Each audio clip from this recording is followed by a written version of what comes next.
Voilà, on arrive au moment maintenant de la prédication. On va ouvrir la parole de Dieu ensemble.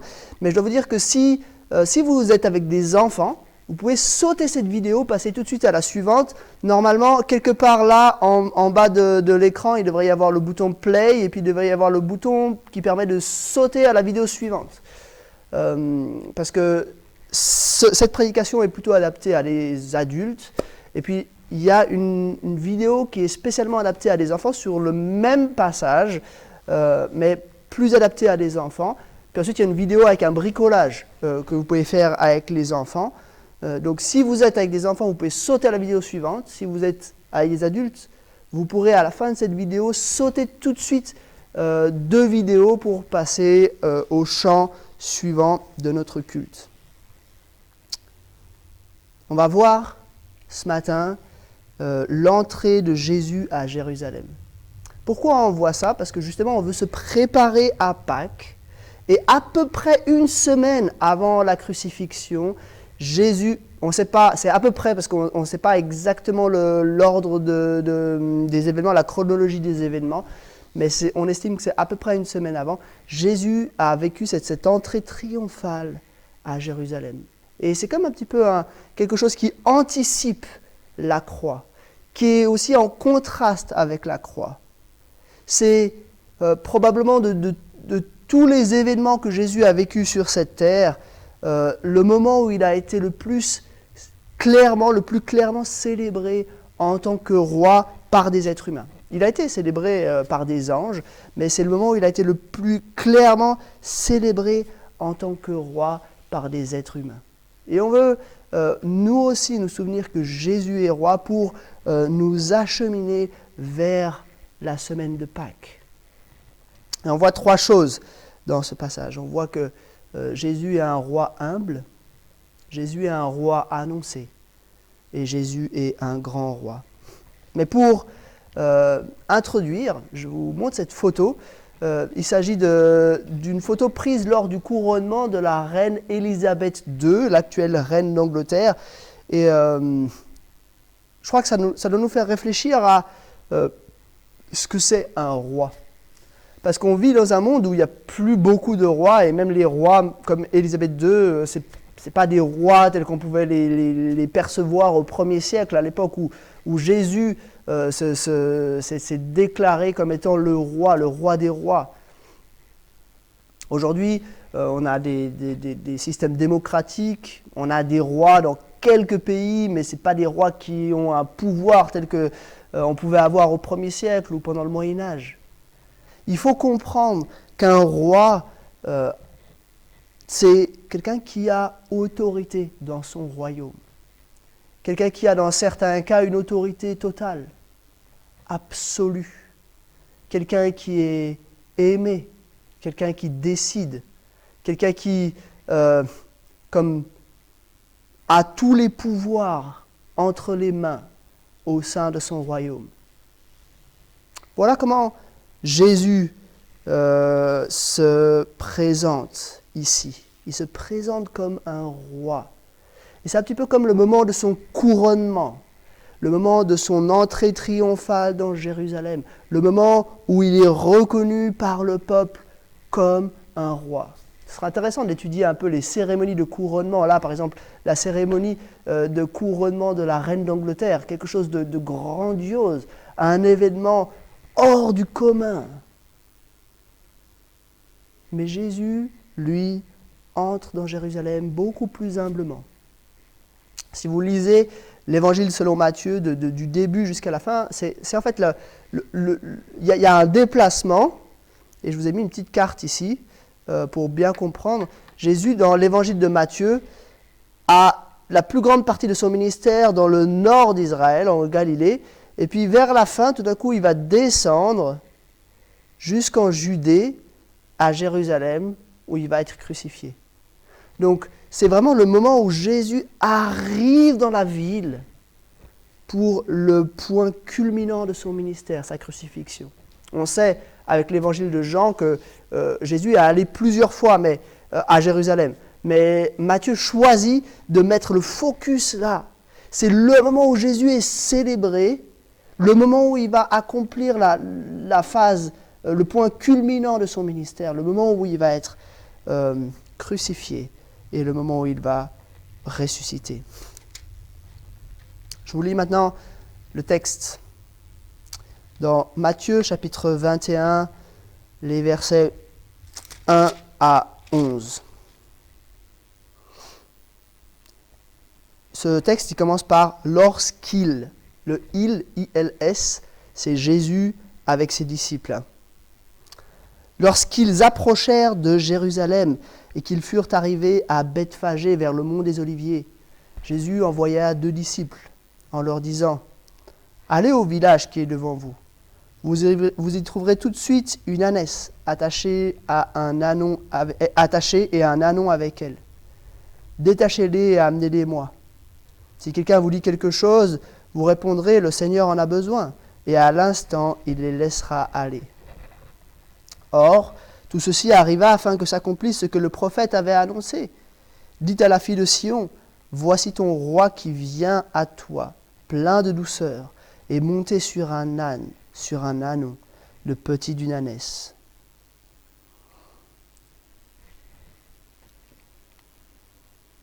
Les disciples allèrent faire ce que Jésus leur avait ordonné. Ils amenèrent l'ânesse et l'ânon, mirent leurs vêtements sur eux, et Jésus s'assit dessus. Une grande foule de gens étendirent leurs vêtements sur le chemin. D'autres coupèrent des branches aux arbres et en jonchèrent la route. Ceux qui précédaient et ceux qui suivaient Jésus criaient « Hosanna, au fils de David ! Béni soit celui qui vient au nom du Seigneur ! Hosanna dans les lieux très hauts !» Lorsqu'il entra dans Jérusalem, toute la ville fut troublée. On disait « Qui est cet homme ?» La foule répondait « C'est Jésus, le prophète de Nazareth, en Galilée. » Jusqu'ici, la lecture de ce texte. Premièrement, donc, on a affaire à un roi humble. Quand on imagine un roi, on imagine, et probablement à l'époque, on imaginait l'empereur romain, par exemple, qui venait avec ses armées, qui venait en fanfare, qui venait, enfin c'était grandiose. Ici, on a un roi qui vient sur un ânon, le petit d'une ânesse. Une humilité profonde. Mais si on prend un peu de recul, on se rend compte qu'en fait, il s'agit là d'un schéma qui se répète tout au long de la vie de Jésus. Regardons sa naissance. Jésus, un anonyme, qui naît dans une étable. Il naît vraiment tout en bas de la société, on pourrait dire. Humilié.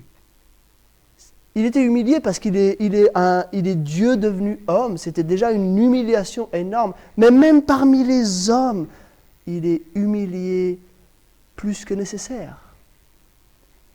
Jésus vit l'humilité de manière complète en vivant une vie humaine, normale, standard, en apprenant un métier manuel, un métier standard. Jésus est humilié en vivant, on le voit après Matthieu 21, un procès injuste. Et Jésus est au comble de l'humiliation en étant pendu au bois, en étant mis sur la croix, cloué injustement, torturé à notre place. Jésus est un roi humble. Un roi qui, toute sa vie, a manifesté l'humilité, l'humiliation pour prendre sur lui nos péchés. Et je crois qu'il y a un texte en particulier, ça me fait penser à un texte en particulier dans Philippiens, un texte qui nous parle de manière saisissante de cette humilité, de cette humiliation de Jésus. Voilà ce que Paul a écrit dans la lettre qu'il adresse aux Philippiens, chapitre 2, à partir du verset 5. Que votre attitude soit identique à celle de Jésus-Christ. lui qui est de condition divine. Il n'a pas regardé son inégalité avec Dieu comme un butin à préserver, mais il s'est dépouillé lui-même en prenant une condition de serviteur, en devenant semblable aux êtres humains. Reconnu comme un simple homme, il s'est humilié lui-même en faisant preuve d'obéissance jusqu'à la mort, même la mort sur la croix. Jésus s'est humilié. Et on a une trace de cette humiliation dans cette entrée du roi dans la ville sur un ânon. D'ailleurs, et on va le voir au deuxième point, c'est un roi annoncé, mais Matthieu cite là un prophète de l'Ancien Testament qu'on va voir tout de suite, mais ce prophète, il dit un roi qui vient à toi plein de douceur et monté sur un ânon, le petit d'une ânesse. Plein de douceur, ça peut être aussi traduit plein d'humilité. Un roi humble. Ce n'est pas un roi qui en jette plein la vue. Jésus va revenir de manière glorieuse, et on le voit dans le livre de l'Apocalypse, mais lors de cette première venue, Jésus est ce roi humble, ce roi obéissant, ce roi qui meurt pour donner la vie, pour nous donner la vie. Un roi humble. Ça va tellement loin que cet ânon, c'est même pas le sien en fait. C'est un ânon qu'il emprunte à des gens du village pour pouvoir entrer dans la ville de Jérusalem. L'humilité est totale, l'humiliation est totale. Imaginez, Dieu lui-même qui entre dans Jérusalem, dans sa ville, la ville du roi, sur un ânon qui n'est même pas à lui. Deuxième point, un roi annoncé. On le voit de plusieurs manières, ce roi annoncé dans ce texte. Premièrement, au verset 4 et 5, Or, tout ceci arriva afin que s'accomplisse ce que le prophète avait annoncé. Dites à la fille de Sion, voici ton roi qui vient à toi, plein de douceur, est monté sur un âne, sur un ânon, le petit d'une ânesse. Ici, comme un peu pour nous dire, c'est choquant, ce roi qui rentre dans la ville aussi humilié que ça, mais en fait, Matthieu nous met sur la piste, il nous dit, en fait, ça correspond à une prophétie, ça correspond à quelque chose qui avait été annoncé il y a plusieurs siècles. Et en effet, si on tourne quelques pages de nos Bibles, qu'on va chez le prophète Zacharie, c'est chez lui que cette citation a été prise. Le prophète Zacharie, il écrit donc quelques siècles avant la venue de Jésus, il écrit suite à l'exil, et il dit au peuple, en fait, vous allez continuer d'être loin de Dieu. Vous n'allez pas réussir à obéir à Dieu. Mais un jour, Dieu va vous visiter, malgré tout. Et il dit ceci, c'est Zacharie 9, verset 9. « Réjouis-toi, fille de Sion. Lance des acclamations, fille de Jérusalem. Voici ton roi qui vient à toi. Il est juste et victorieux. Il est humble et monté sur un ânon, le petit d'une ânesse. » Voilà la prophétie de Zacharie. Et vous voyez que d'ailleurs, là, les traducteurs ont traduit « humble », alors que dans le Nouveau Testament, ils le traduisent « doux ». Mais voilà, les termes sont assez synonymes en hébreu, et probablement en grec aussi, mais en tout cas en hébreu. Donc, réjouis-toi, fille de Sion. Fille de Sion, c'était simplement un nom qu'on utilisait pour les habitants de Jérusalem. Lance des acclamations, fille de Jérusalem. Voici, ton roi vient, il est juste et victorieux. Il est humble et monté sur un âne, sur un ânon, le petit d'une ânesse. Juste et victorieux. Il est celui qui apporte la justice. Il est celui qui a avec lui la victoire. Donc on a une annonce déjà là de Jésus qui va mourir pour nous donner la justice. Pour acquérir la victoire sur la mort, la victoire sur le péché. Un roi annoncé. un roi qui a été annoncé des dizaines et des dizaines de fois dans l'Ancien Testament et qui arrive maintenant au point culminant de son ministère. Son rôle va être, à son moment le plus saisissant, de mourir et de ressusciter.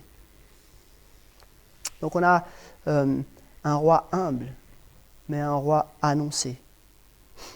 Et puis finalement, dernier point, on a aussi un grand roi. Dans un sens, j'aurais aimé vraiment voir cette scène. Imaginez ce moment-là, d'être un des disciples là. Jésus qui est là sur un ânon, qui s'avance près de Jérusalem. Et là, on a la foule qui sort de la ville. Les gens commencent à poser leur manteau sur le chemin. Certains commencent à aller couper des branches d'arbres et les posent sur le chemin comme pour former une voie royale. La foule reconnaît que Jésus est ce grand roi, ce roi messianique. Un grand roi, un roi qui est reconnu par la foule. Et ceux qui le précèdent, ceux qui le suivent, crient « Hosanna au fils de David ! Béni soit celui qui vient au nom du Seigneur ! Hosanna dans les lieux très hauts. » Waouh! Qu'est-ce que ça signifie, Hosanna? Hosanna, ça signifie sauve maintenant. En fait, un peu ironiquement sans doute, Hosanna, c'est un mot en fait en hébreu qui est pas traduit ici, mais qui est transcrit. Donc, ça reste un mot hébreu, mais il est transcrit en grec. Donc, en fait, les Juifs de l'époque utilisaient ce mot un peu plutôt comme une formule. Comme nous, des fois, on dit « Amen » sans savoir forcément ce que ça signifie. Ils disaient « Hosanna au fils de David ». Donc, de manière un peu ironique, sans doute peut-être sans même comprendre ce qu'ils sont en train de déclarer, ils sont en train de dire « Sauve maintenant, fils de David ». Ils réclament le salut, le pardon des péchés, la réconciliation avec Dieu que Jésus amène, effectivement, probablement sans s'en rendre compte. Ils disent ça. Ils font aussi référence à un psaume que les gens connaissaient bien de l'Ancien Testament, le psaume 118. À la fin du psaume 118, il est dit exactement cela. « Éternel, accorde donc le salut. » Et là, justement, en hébreu, c'est le mot « Hosanna ». « Éternel, Hosanna ». « Éternel, accorde donc le salut. »« Éternel, donne le succès. » « Béni soit celui qui vient au nom de l'Éternel. Nous vous bénissons de la maison de l'Éternel. » Donc, Éternel, Hosanna. Éternel, donne le succès. Béni soit celui qui vient au nom de l'Éternel.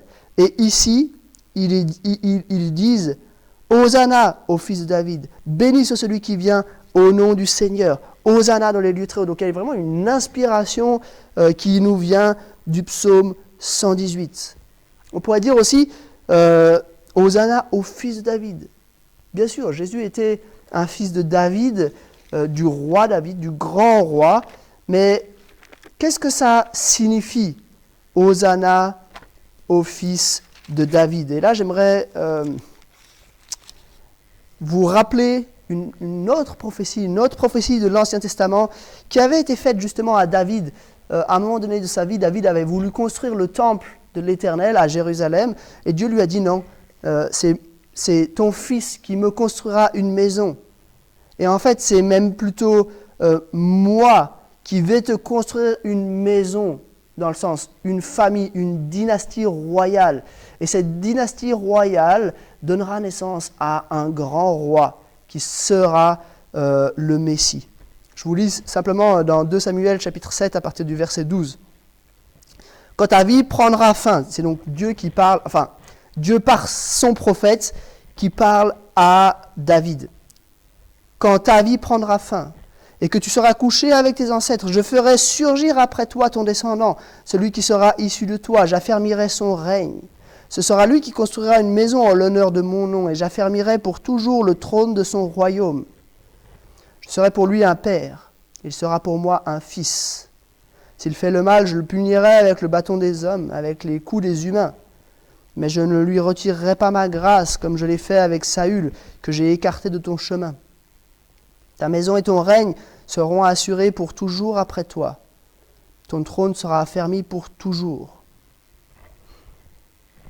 Qui est ce descendant de David dont il est question ici? On pourrait se dire, c'est Salomon, le fils de David, qui effectivement a construit le temple à Jérusalem. Mais pas que. Pas que. Parce que la promesse est saisissante. Ta maison et ton règne seront assurés pour toujours après toi. Et ton trône sera affermi pour toujours. Or, ça c'est à vue humaine, ça ne s'est pas produit. Les rois ont été de plus en plus mauvais jusqu'à ce que le jugement de Dieu tombe et que, tout de suite après Salomon, le royaume s'est fracturé.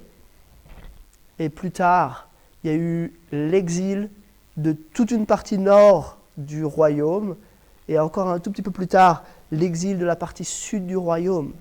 Lorsque Jésus vient, en fait, le royaume de David est bien petit. Ils sont sous domination romaine. Ils n'ont plus été autonomes depuis au moins 5 siècles. Donc, Jésus arrive. Et il est reconnu, Hosanna, au fils de David. Il est reconnu comme celui qui vient, qui correspond à cette prophétie. Au verset 14, « Je serai pour lui un père et il sera pour moi un fils. » Le fils de Dieu, le grand roi qui vient. Et puis, quelle est la réaction? Il entra dans Jérusalem. Toute la ville fut troublée. On disait, qui est cet homme? Et la foule répondait, c'est Jésus le prophète de Nazareth en Galilée.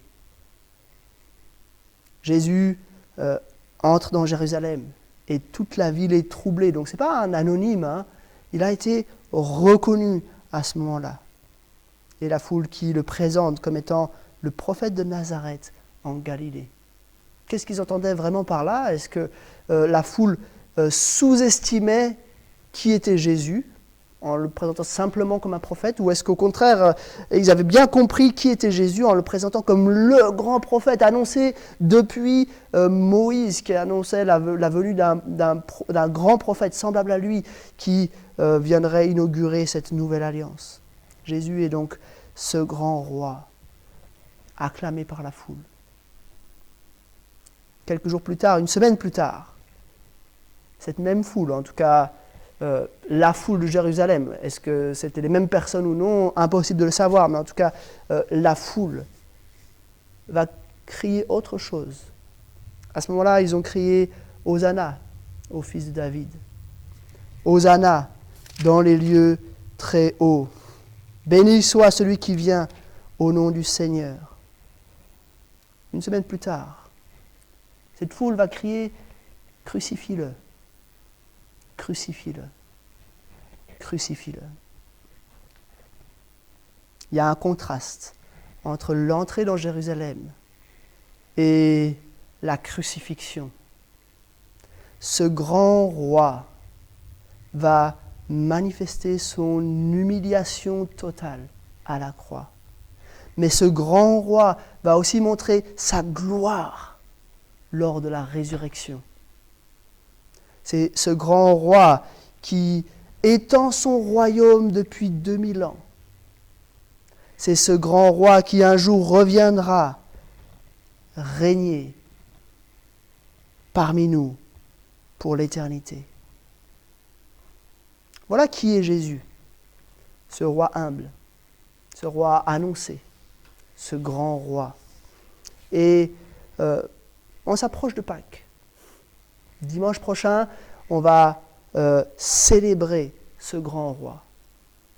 Mais au même titre que Jérusalem a passé cette semaine à méditer, à essayer de comprendre qui est ce grand roi, nous aussi nous allons passer cette semaine à réfléchir et à méditer à Jésus, le grand roi, fils de David, annoncé par les prophètes.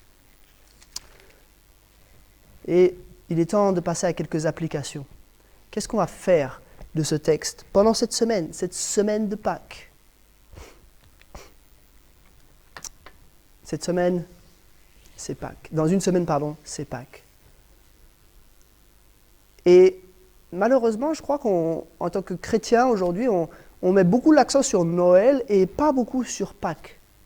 On passe toute cette période de l'Avent à réfléchir, à se préparer à Noël, à se souvenir de l'incarnation, mais Pâques passe un petit peu aux oubliettes.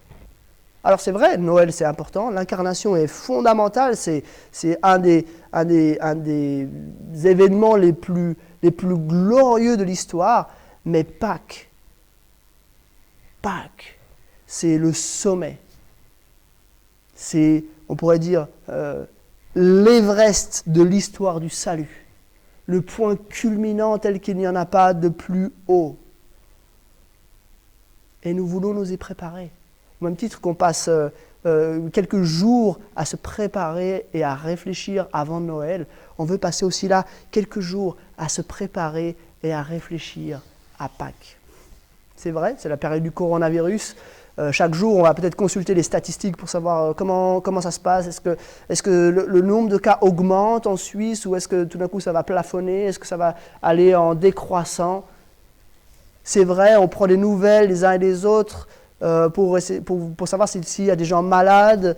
Qu'est-ce qui se passe pour les uns et les autres? Et c'est bien qu'on fasse tout ça, c'est légitime.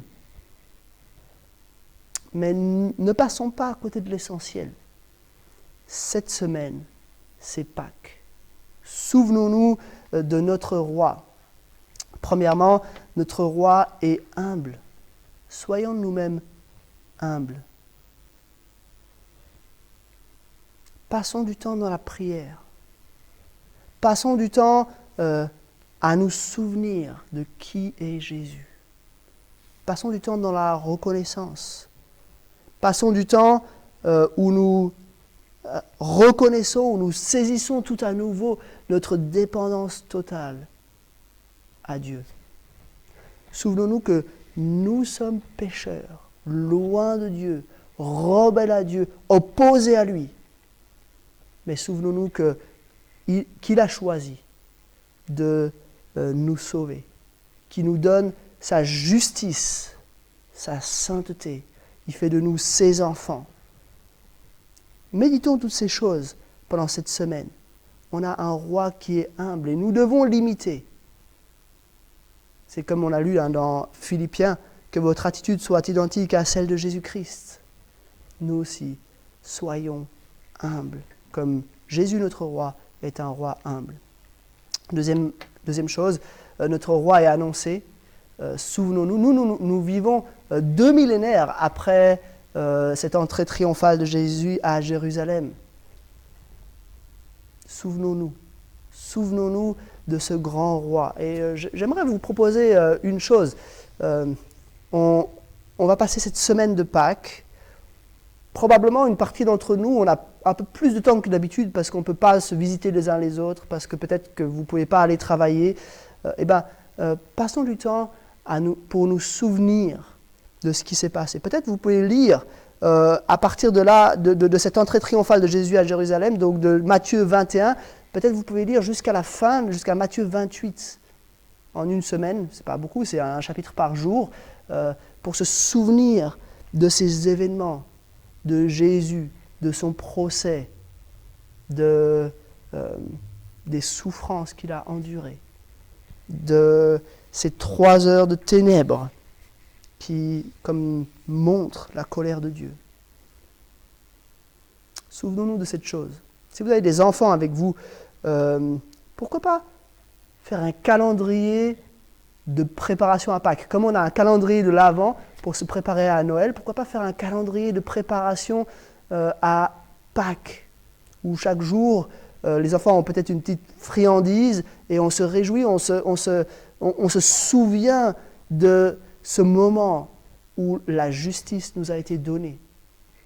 Et pourquoi pas avec ses enfants aussi, lire en parallèle de ce calendrier, lire ce que Jésus a accompli jour après jour. Ces chapitres qui nous amènent à la croix et à la résurrection. Souvenons-nous, et je crois que c'est pour ça que l'Église depuis 2000 ans célèbre Pâques. C'est pour ça que Dieu a commandé à son peuple de se souvenir de la libération d'Égypte en célébrant Pâques. Et nous aussi, nous devons nous souvenir de la croix et du tombeau vide. Troisièmement, notre roi est grand. Admirons-le. Jésus est plus grand que tout. Admirons-le. Adorons-le.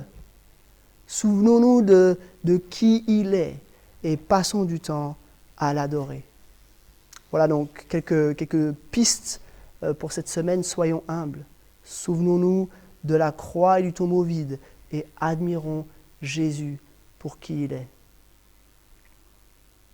Je vais m'arrêter là avec cette prédication. Je vous rappelle que juste après, il y a une vidéo pour les enfants. Donc vous pouvez, si vous avez regardé cette vidéo, vous pouvez passer par-dessus la vidéo pour les enfants. Si vous voulez la regarder aussi, vous pouvez bien sûr la regarder.